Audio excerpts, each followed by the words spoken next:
Hello everyone. Going to see a doctor is probably one of the least liked activities by many.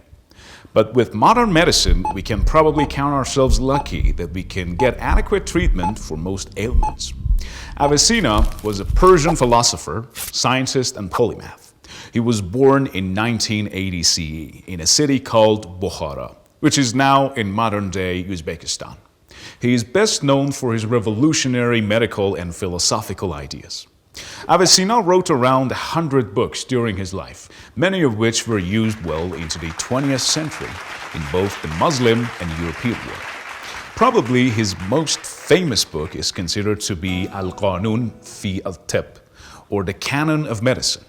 It was translated into Latin in the 12th century and served as a standard textbook in medicine at European medical schools for several centuries. Although Avicenna lived a rather short life, passing away at the age of 57, he got a head start on his scientific career.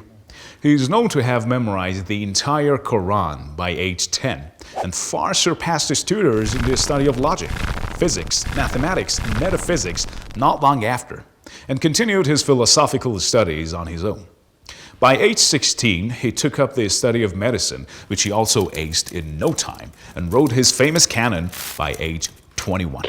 To say he was a whiz in the academic field would be an understatement.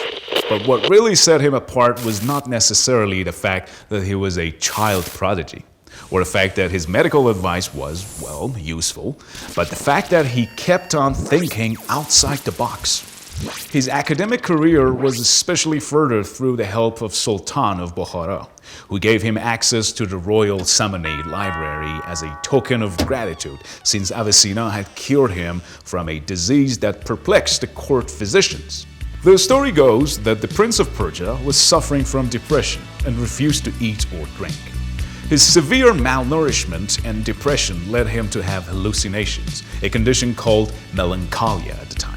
He went so far that the prince believed he was a cow and acted like one too. Apparently, the prince was so deep into his hallucinations that he kept on mooing and asking his practitioners to bring in a butcher so he could be slaughtered and be made into a stew. Avicenna, who knew that psychology plays a very real role in human well-being, was called to see the prince as a last measure and approached the patient with knife in hand. Upon seeing the prince, he called, "Where is the cow so I might kill it?" The prince, who by this point was extremely thin, mooed and was laid on the ground for slaughter. At this, Avicenna, obviously having no intention of actually killing the prince, exclaimed that the cow was simply too lean for slaughter and that it must be fattened up beforehand. This simple but clever psychological trick ensured that the prince willingly ate and drank until he was adequately nourished, which led to him getting rid of his hallucinations and finally, with a healthy body and mind, was able to get over his melancholia. Avicenna's medical knowledge and practice influences medical science even until today. So next time you get your pulse taken by a doctor, know that it was Avicenna who revolutionized medicine by making pulse taking a standard diagnostic method.